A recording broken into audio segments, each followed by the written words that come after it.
After the shooting in the back blocks, the streets of Compton turned into a war zone. Following the incident, at least 6 other shootings were reported over the span of the next few hours, and the person responsible for it all was sitting in the back of a police car.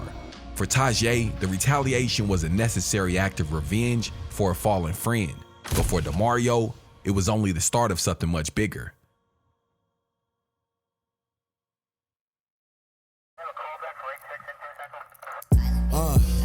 Whole life been problematic. Niggas talking about he killed shit till we caught his ass, left him dead in traffic. Damn, that's tragic. Now pour your liquor, your dead homies, yeah, I piss on them niggas. All of my Glocks, they came with extensions. Walk in the tank and I'm feeling the tension. Oh man, yeah, I shoot at your granny house knowing that I am dead wrong. Opposition went against the tribe, man, that nigga caught him a headstone. That's that shit we be on, 223 point blank, get shit on. PFG, that's gang, my nigga. Real life movie, we really get with you feel me, my nigga? Good life, now fuck it, this hood life.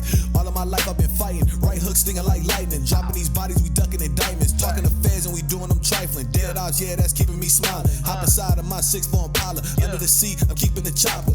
Good life, now fuck it, this hood life. Good life, now fuck it, this hood life. We really about it, y'all really gon' see. We reppin' the tribe, that's PFG. All of my niggas, we come from the streets, living the diet, and that's what it be. Hood life, yeah. Hood life. DeMario sat in his bedroom, staring at his phone. News traveled fast through the streets of Compton. Everyone knew Tajay was the one who let off the shots, so that meant the war was officially underway. For the next few days, DeMario didn't go to school. His mom, Tawanda, noticed something was off, but she didn't really have any strength to press him on it. Her health was declining, and she spent most of her days resting, hooked up to her dialysis machine in the living room. Well, one night, as DeMario was on the game, he heard a soft knock at the door. It was Tawanda. Look, I don't know what's going on, but I can tell us something. I heard about that mess with Tajay, and I just hope you're not involved. Look, losing Isaiah almost broke me, and I couldn't handle losing you. So please don't let it come to that. Whatever you were involved in, please just walk away, son. Later that night, DeMario laid in his bed staring at the ceiling. His mother's words kept replaying in his head, but he knew he had nowhere to run. Since the first day Tajay and DeMario met, they basically been glued at the hip. You'd rarely ever see one without the other. So that meant if the Crips couldn't get to Tajay, DeMario was the next best thing. For the first time in about a week, DeMario returned to Centennial. He was hoping that all the talk and rumors surrounding his name would have died down, but nah, it was the exact opposite. People were saying that he was the one driving the car when Tajay did the shooting, and some were even saying that he fled to Tijuana. You know, just a bunch of crazy rumors, but nonetheless, he was back. Now, before all this happened, football was the furthest thing from his mind. But after that talk with his moms, DeMario felt like he needed to start working on an escape plan. So after first period, he went down to Coach Green's office to talk about rejoining the team. There were still a few games left in the season and he wanted to get back on the field, but nah, Coach wasn't having it. He told DeMario that he shouldn't have quit in the first place, and he was wrong for giving up on his teammates like that. He said if DeMario wanted any chance to play for the program again, it would have to be next year, and he would also have to raise his grades. Now, this definitely wasn't the response DeMario was expecting. I mean, he just sat there dumbfounded, really not knowing what his next move was gonna be. We've all heard stories about the men's LA County Jail and how treacherous it can be on the inside. Well, the juvenile hall isn't much better, especially for Tajay, considering what he was in there for. Luckily for him, though, he wasn't alone. There were several other Bloods being held at that same facility, so that meant Tajay would at least get head-up fades instead of getting packed out. Now, the tension between the Compton Bloods and Crips was already high, especially since the death of two active from 12th Street. Well, Tajay shooting Coleon sent things overboard. Instead of every Blood and Crip car kicking off a melee, they decided to just let Compton handle their own business. So that meant Tajay would have to line it up with several members from Volusia Block. Now, he was no stranger to squabbling. His pops Marcus was known for whooping ass back in the day. So of course, he made damn sure his son knew how to defend himself. Tajay had like 10 back-to-back fades lined up, and he did his thing for the first couple, but eventually fatigue started to set in, and well, yeah, it was all bad. He suffered some pretty serious bumps and bruises, but I'm afraid that was the least of his concern.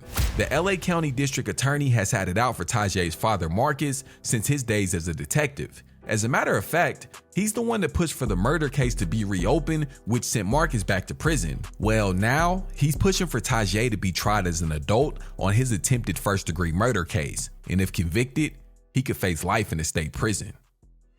DeMario had his mind set on being able to rejoin the team, so when the head coach wouldn't allow it, he felt like there was really no point in going to school anymore. See, for a lot of kids, sports are the only reason they go to school in the first place, so when you take that away from them, they tend to go off the deep end.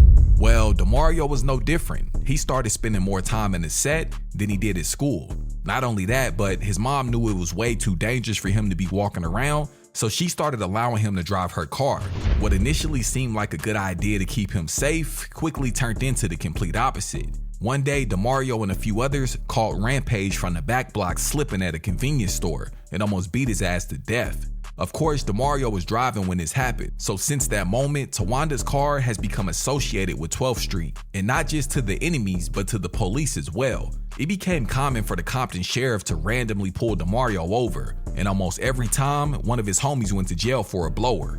Well, apparently the Crips had been following DeMario, tracking his every move through the streets of Compton.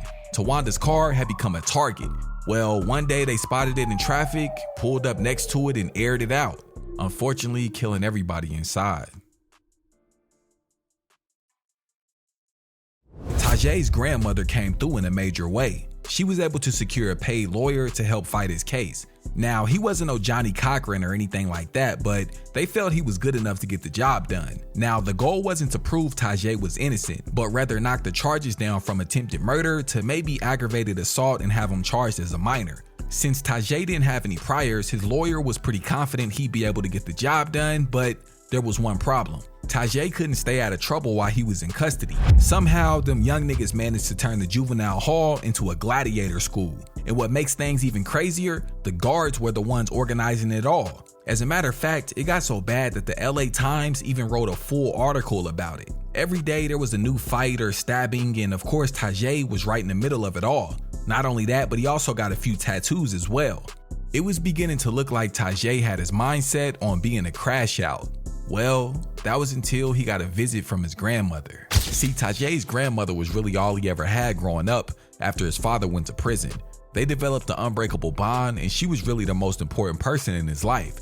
So it hurt to see how disappointed she was. Not only that, but she was also getting up in age and beginning to struggle with diabetes. During the visit, she scolded her grandson and told him the truth that he really didn't want to hear.